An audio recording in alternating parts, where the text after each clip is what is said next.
नमस्ते दोस्तों, मैं डॉक्टर अनीता और मेरे चैनल पर आप सभी का बहुत बहुत स्वागत है। और हम पढ़ रहे थे कबीरदास के सुमिरन को अंग। ये जो सुमिरन का अंग है आपके second grade assistant professor UGC net JRF लगभग सभी में हैं। तो इसकी जो 15 साखियाँ थी उनकी व्याख्या हम अच्छे से समझ चुके हैं और आगे की साखियों को हम समझने का प्रयास करेंगे। तो चलिए शुरू करते हैं। केसो कही कही कूके ना सोइए असरार, राति दिवस के कूकणों कबहू लगे पुकार। इसमें कबीरदास ये कह रहे हैं कि केशव यानी केशव है, केशव कही कही कूकिए यानी तुम सदा जो है हमेशा पुकारते रहो। कूकिए यानी पुकार लगाते रहो प्रभु के प्रति। ना सोइए असरार, असरार यानी हठपूर्वक तुम ना सोइए यानी सोते ही नहीं रहो। रात दिवस के कूकना, रात और दिन तुम अगर प्रभु का से पुकार लगाते ही रहोगे तो कबहू लगे पुकार, तो कभी ना कभी तो प्रभु तक तुम्हारे पुकार पहुंच ही जाएगी। तो यहाँ भावार्थ में कबीर कह रहे हैं कि हे जीव, प्रभु नाम को सदा पीड़ित स्वर से पुकारते रहो, हठपूर्वक सोते न रहो। रात दिवन इसकी त्रस्त पुकार से हो सकता है कि तुम्हारी पुकार प्रभु तक पहुंच जाए। यहाँ पुकार न्यायालय से गृहीत शब्द है, कचहरी में पुकार होता है, इसमें एक गंभीर अर्थ निहित है।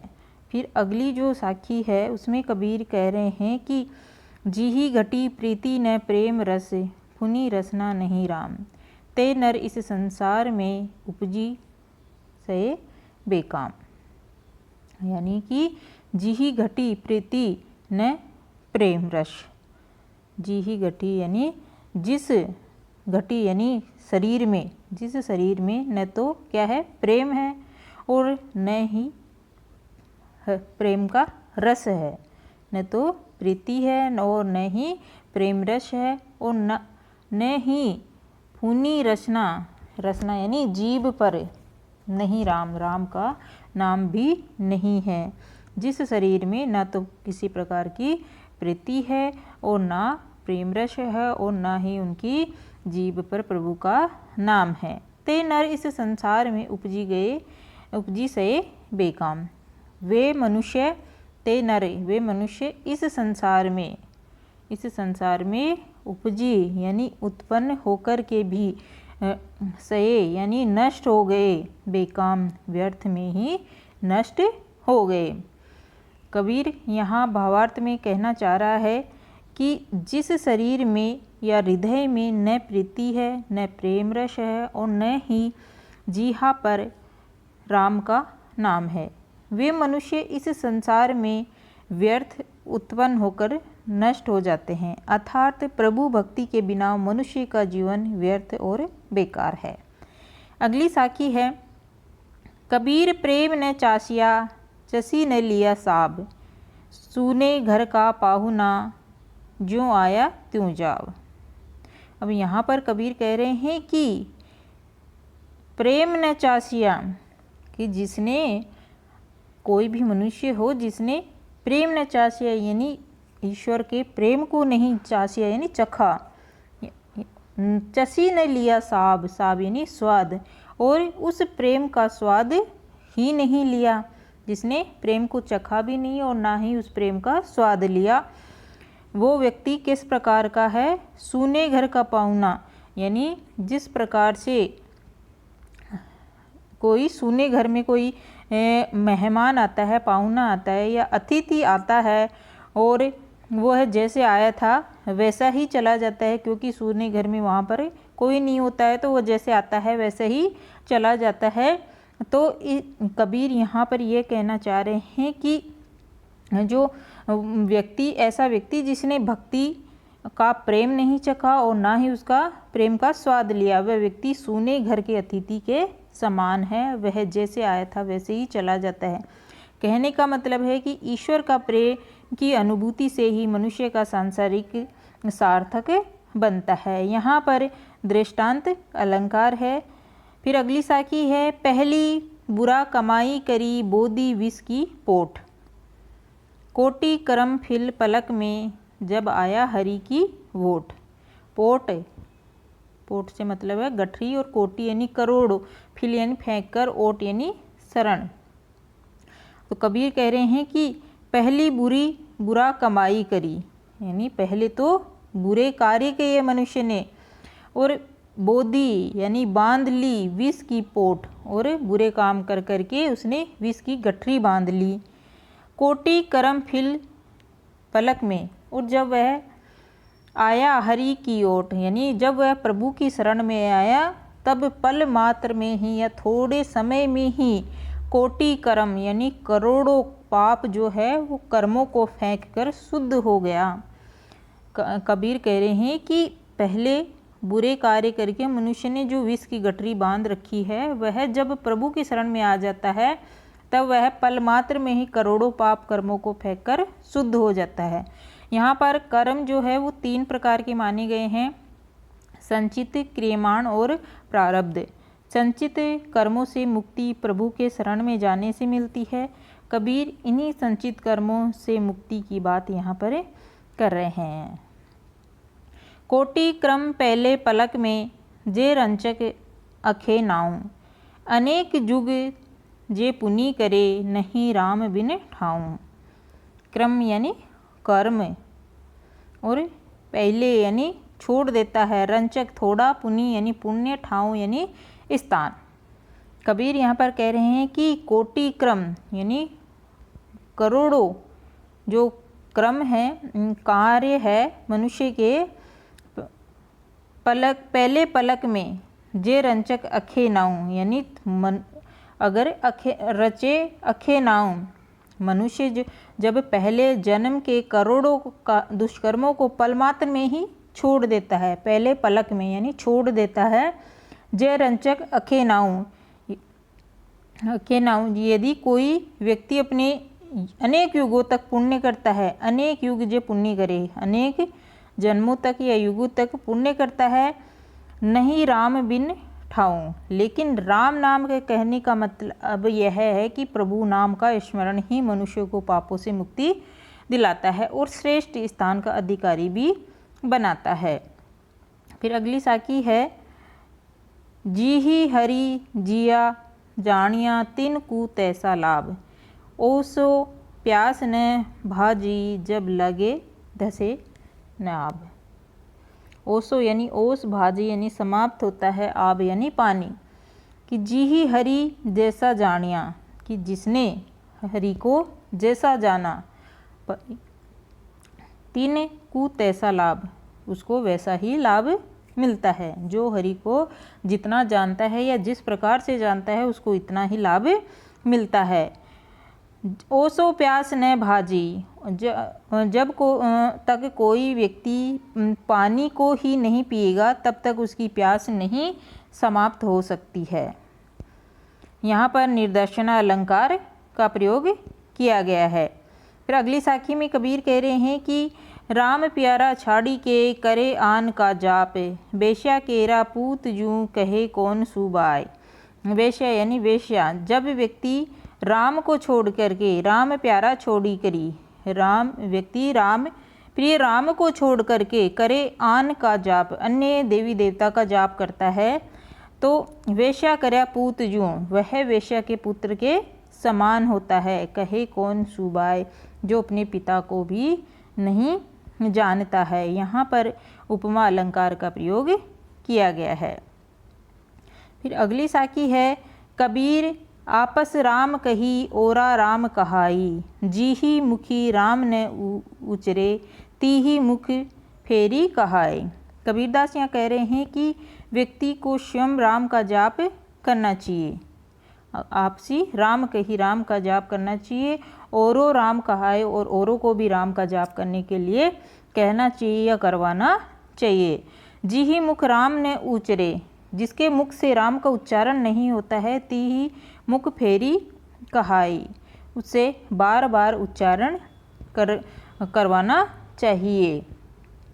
यहाँ फिर अगली साखी है, जैसे माया मन रमे जूं जे राम रमाई, तारा मंडल छाड़ी करी जहाँ के ओ तहाँ जाई। कि जैसे माया मन रमे, किसी व्यक्ति का माया में मन रम जाता है, जे राम रमाई।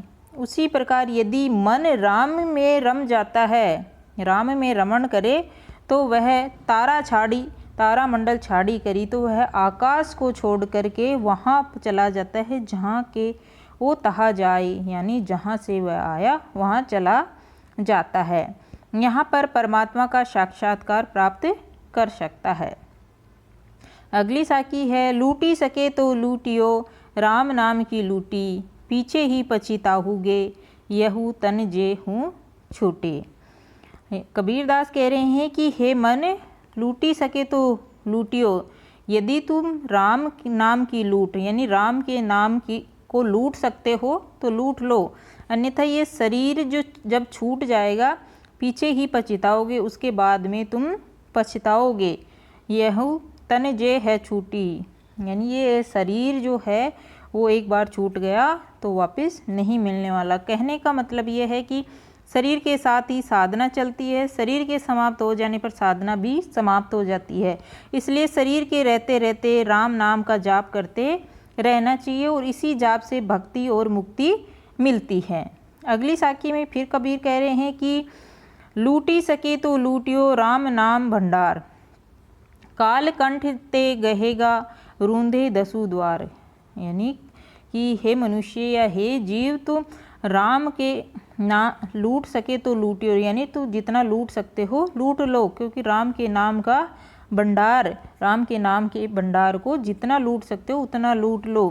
काल कंठ ते गहेगा, यानी जब काल यानी यमराज जो है तुम्हारे कंठ को गहेगा यानी दबाएगा, रूंधे दसों द्वार, और 10 द्वार तुम्हारे बंद हो जाएंगे, रुंध जाएंगे, 10 द्वार जो है वो बंद हो जाएंगे, फिर तुम राम के नाम का जाप नहीं कर पाओगे।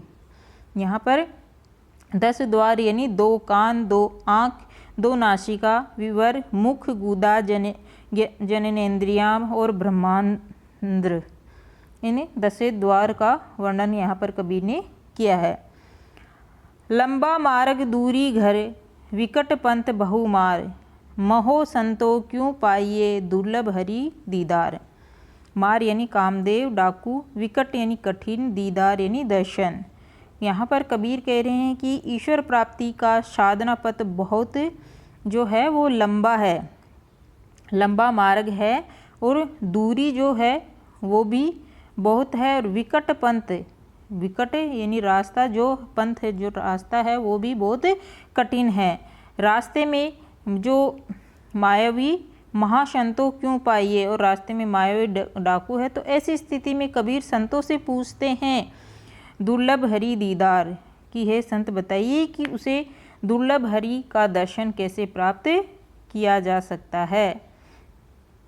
फिर अगली साखी है, गुण गाए गुण ना कटे, रटे न राम वियोग, अह निसी हरि ध्यावे नहीं, क्यों पावे दुर्लभ जोग।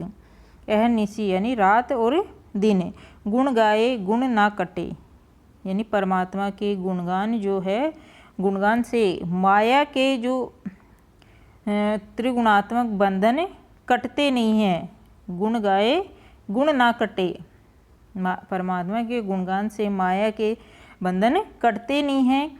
रटे न राम वियोग, और रटे न राम वियोग, और राम के वियोग में दिन रात अह निस हरि ध्यावे, रात दिन हरि को ध्यान नहीं करता, वह कैसे दुर्लभ के संयोग से प्रभु को प्राप्त कर सकता है। क्यों पावे दुर्लभ जोग, यानी कैसे प्रभु को प्राप्त कर सकता है। परमात्मा की प्राप्ति के लिए अनवरत जप और ध्यान आवश्यक होता है। यहाँ पर यमक और वक्रोक्ति अलंकार का प्रयोग कवि ने किया है। कबीर कटिवाई खरी, सुमीरता हरि नाम, सूली ऊपरी नट विधा, गिरु तय नाही गए। यहाँ पर कबीरदास कह रहे हैं कि कबीर कटिवाई खरी, सुमीरता हरि नाम, हरि नाम यानी हरि के नाम को स्मरण में ही बड़ी कठिनाई है। सूली ऊपर नट विद्या, जैसे सूली पर नट विद्या द्वारा प्रदर्शित करने वाली जो कला होती है, विद्या यानी जो कला होती है, गिरू तय नाही गए, जैसे सूली के ऊपर से गिरने पर नट के बचने का कोई उपाय ही नहीं रह जाता है, वैसे ही प्रभु साधना से चूके व्यक्ति की मुक्ति का कोई उपाय नहीं रह जाता है। इसलिए इस साखी में भक्ति मार्ग की दुरूहता की ओर साधक का ध्यान आकृष्ट किया गया है और यहाँ पर दृष्टांत अलंकार का प्रयोग किया है। कबीर राम हसाई ले, जिस्या सो हरि संत, हरि सागर नीनी बिसरे, छिलर देखी अनंत।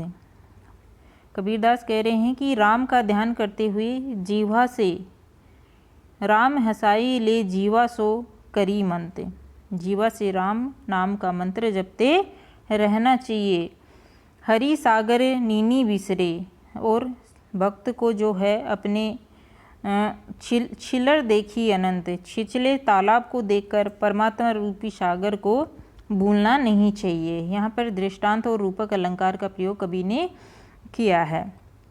कबीर राम फिराई ले, मुख अमृत गुण गाई, फूटा नग जूं छौड़ी के, संदे संधाई संधि मिलाई।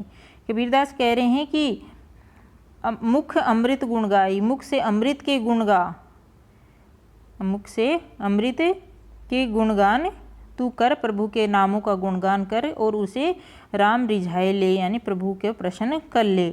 फूटा नग जो छाड़ी के, और अपने मन को परमात्मा के उसी प्रकार लीन कर दो जैसे सुनार जो होता है वह फूटे हुए नग को भी संधे संधाई, यानी संधि से संधि मिलाकर एक कर देता है, उसी प्रकार तुम अपने मन को भी परमात्मा में लीन कर लो। फिर अगली साखी है, कबीर चित्र चमकिया, चहु दिशी लागी लाई, हरि सुमिरन हाथू घड़ा, बेगे लेहू बजाए। कबीरदास कह रहे हैं कि चित्र चमकिया, चहु दिशी लागी लाए, यानी चारों तरफ, चहु दिशी चारों तरफ, लागी लाए चारों तरफ वासनाओं की आग लग गई है, और उसके ताप से जो है वो मन भी क्या हो गया है, शुद्ध हो गया है। और तेरे हाथ में सुमिरन, हरि सुमिरन हाथू घड़ा, तेरे हाथ में हरि स्मरण का जो घड़ा है, बेगे लेहूं बजाए, तू उसे जल्दी से अपने ताप को बुझा ले। अर्थात पर हरि स्मरण या प्रभु का स्मरण करके अपनी वासनाओं की जो दाहकता है, जो अग्नि जल रही है वासनाओं की, उसको तू समाप्त कर ले। यहाँ पर सांग रूपक अलंकार का प्रयोग कबीर ने किया है। तो ये दोस्तों आज हमने कबीरदास के सुमिरन को अंग कंप्लीट कर लिया है, और मैं आशा करती हूँ कि ये आपको अच्छे से समझ में आ गया होगा, और समझ में आया हो और वीडियो अच्छा लगा हो तो इसको लाइक कीजिए, शेयर कीजिए और चैनल को सब्सक्राइब कीजिए। साथ ही बेल आइकन का बटन ज़रूर प्रेस कीजिएगा ताकि मेरे द्वारा बनाए गए वीडियो का नोटिफिकेशन आप तक पहुँच सके। धन्यवाद।